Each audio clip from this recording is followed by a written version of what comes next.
c'est la vie de tous les jours. On est fort là-dedans. C'est toujours pareil. On a l'habitude de se faire baiser par les poissons. Donc on continue à se faire baiser. Et puis on continue, la vie continue. Les marins sont fiers de perpétuer cet art en voie de disparition. Le canot du maître seineur ramène la pêche au port où les prises seront partagées entre tous. On va explorer notre pâturage pour voir s'il y a du poisson, quoi. Donc ce sera pour demain, quoi. Parce qu'il se fait tard la fête. Allez, bye bye.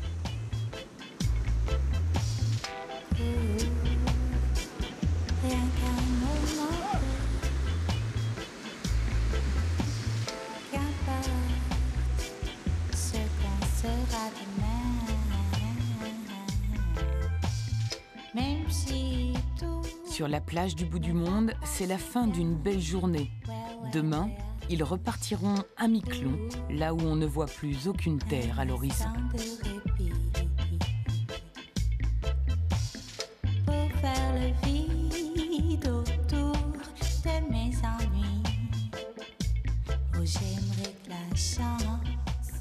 Quand on fait escale en Martinique, on ne peut pas passer à côté de la canne à sucre.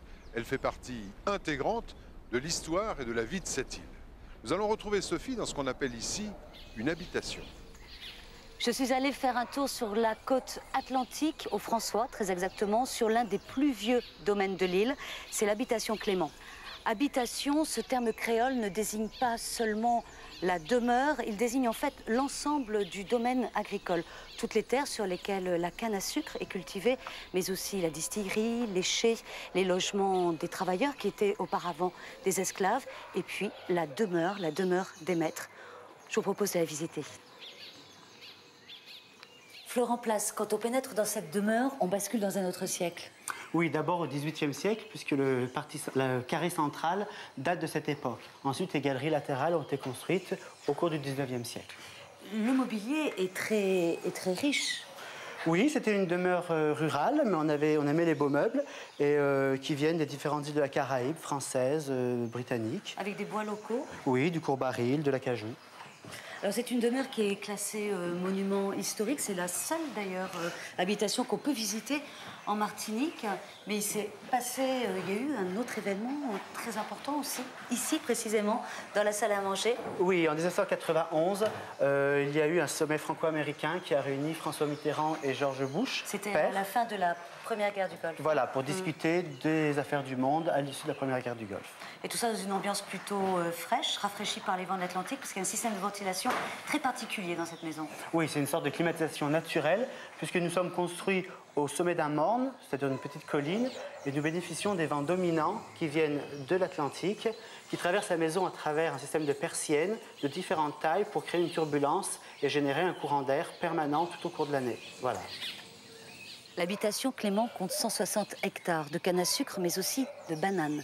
Car en Martinique, il y a 70 ans, on a commencé à arracher la canne à sucre pour planter des bananiers. C'était la grande époque, le grand boom, ce qu'on appelle la bananamania. Aujourd'hui encore, on produit 42 espèces différentes sur cette île. Seulement voilà, les années ont passé et la belle époque semble bel et bien révolue.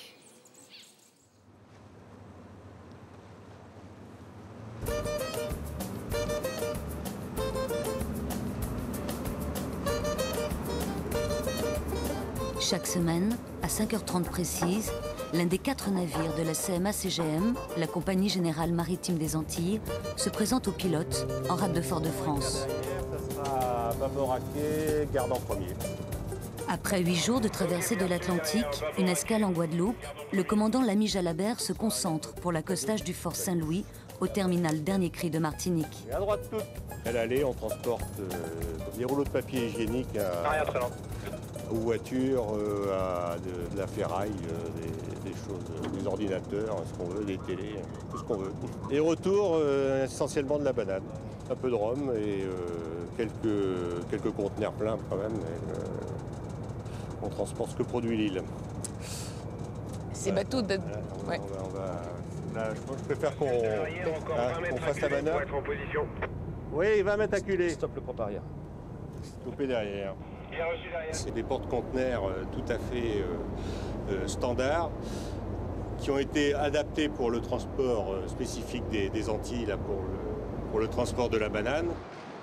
Depuis 70 ans, Le va-et-vient de ces navires est un cordon ombilical de 7000 km entre les îles et le continent. Une poignée de dockers suffit pour décharger les 1255 containers de ce cargo polyvalent. Depuis 30 ans, Pierre Hérin charge des régimes de bananes. C'est la modernisation. C'est beaucoup plus rapide et c'est moins contraignant. Auparavant, il fallait les porter sur le dos, la marchandise. Tandis que maintenant, tout arrive en conteneur.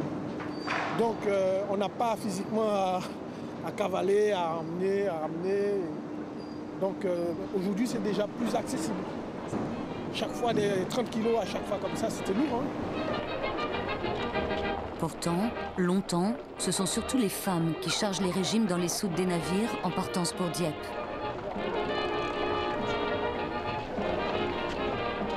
Jusqu'à 1000 dockers grouillent alors sur les quais animés de Fort-de-France. Avant la Grande Guerre, ce fruit voyageur venu d'Asie devient un produit de grande consommation. Tiens, c'est un bananier qui rentre au port. Ce nouveau marché est un enjeu mondial qui excite les appétits des grandes sociétés. La guerre de la banane est déclarée. Pour lutter contre la banane dollar des grandes compagnies américaines, la France encourage le développement d'une flotte bananière.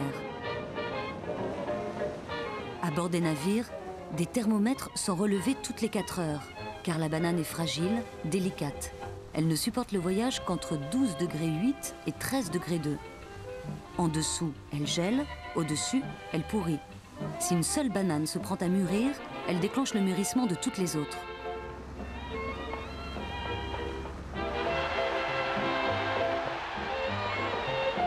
Fort-de-France n'est pas autre chose qu'une préfecture. En 1962, le général de Gaulle décide que 2/3 des approvisionnements viendront des Antilles. Le reste venant de nos anciennes colonies africaines devenues indépendantes. Les débouchés sont assurés. Aux Antilles, c'est l'âge d'or de la banane. Le blanc est venu, tout blanc avec son blanc chapeau. Il a regardé nous tout nus et il a regardé là-haut. Alors, le fruit couleur soleil est une des premières filles de pub. Et puis on a porté vos fruits ensemble sur joli bateau. Au tout début des années 80, la CGT, la Compagnie Générale Transatlantique, rénove sa flotte bananière vieillissante. C'est l'arrivée des porte-containers, une révolution dans le transport maritime. Les navires sont de véritables usines à froid. Depuis 2 ans, de tout nouveaux cargos ont pris le relais. Chaque container a son propre système de réfrigération, une adaptation nécessaire à la survie économique des îles.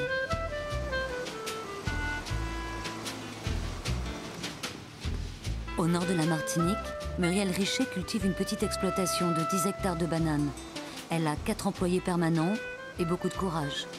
C'est d'abord une passion, parce que si on n'aime pas, on ne fait pas.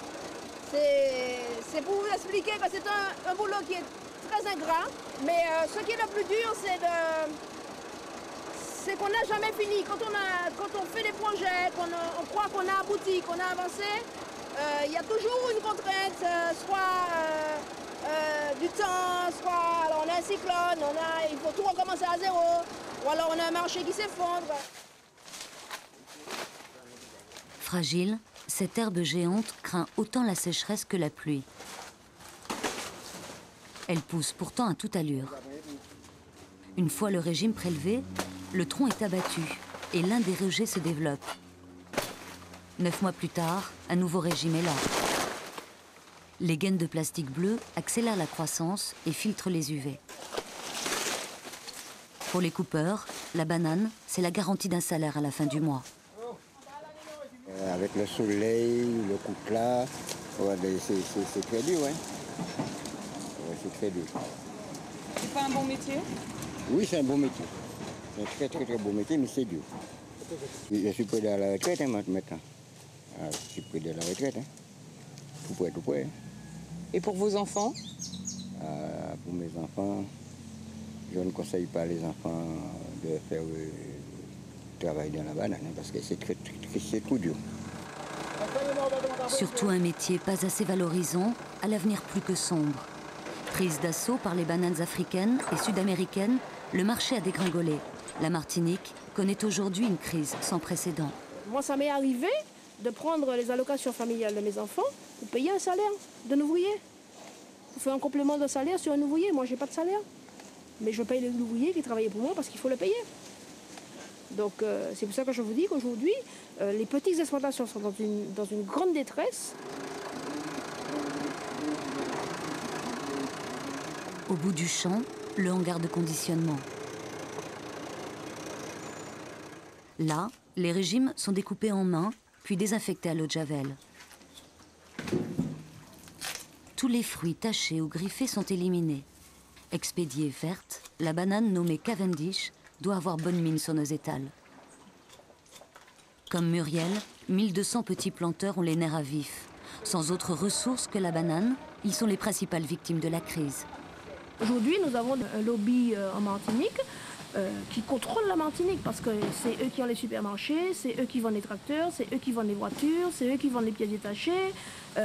Donc quand ils contrôlent la totalité de la production bananière martiniquaise, ils contrôlent le fret maritime. Et quand on contrôle le fret maritime, on contrôle le pays. Parce que nous sommes sur une île.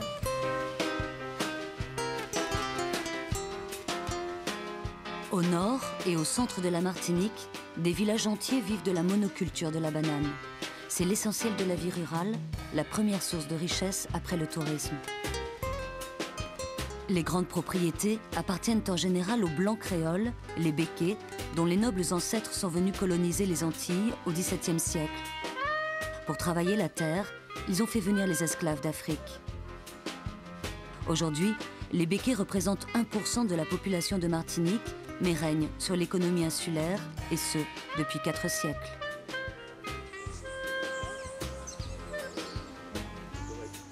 Éric et Jean-Louis de Lucy sont les représentants de cette aristocratie créole. Ils ont grandi ici, à l'habitation Beau Séjour, une des plus luxueuses propriétés de Martinique. Bras droit de Yves Ayotte, la plus grande fortune de l'île, Jean-Louis de Lucy gère Rome, concession de voitures, hypermarchés et produits chimiques agricoles. Il n'a jamais cultivé une seule banane. Pourtant, depuis 2 ans, Éric de Lucy négocie à Bruxelles au nom des producteurs antillais rassemblés en un seul groupement. Autrefois divisés, les planteurs se serrent les coudes face à la menace, car dès 2006, la banane antillaise sera soumise au grand vent de la concurrence. Il faut que l'Europe continue à se battre, mais malheureusement, je sens que le combat chez eux est un combat mou. Je ne les sens pas mobilisés, mais il faut qu'ils continuent à se battre. C'est pour ça que nous, les producteurs européens, nous continuons à nous battre, les Antillais en particulier, pour que l'Europe essaye d'imposer, dans le cadre de l'Organisation mondiale du commerce, à tous les pays producteurs de bananes, autres que les Européens eux-mêmes, un droit de douane aussi élevé que possible. Si l'Europe ne leur donne plus la préférence, c'en sera fini de la banane antillaise. La fin d'un marché jusque-là très protégé par des quotas d'importation, des droits de douane imposés aux concurrents, sans compter les aides directes de l'État et de l'Europe. Ça coupe. Ça coupe. Pas de problème.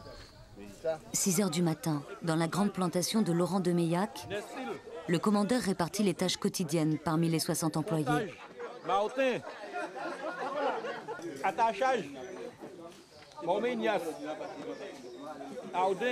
Plantation, entretien, coupe, tous reçoivent selon les besoins une certaine quantité de travail, la tâche. Une organisation encore fortement sous influence du passé colonial des Antilles.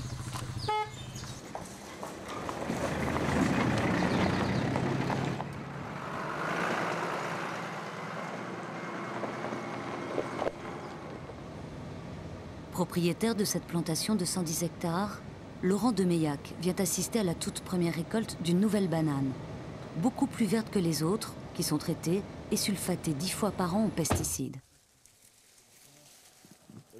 Nous, nous sommes obligés à faire des bananes sans pesticides pour pouvoir nous différencier totalement de nos concurrents. Les multinationales américaines qui sont bien connues, qui pratiquent des salaires qui sont extrêmement bas, qui emploient des pesticides sans contrôle et qui font ce qu'ils veulent, quoi.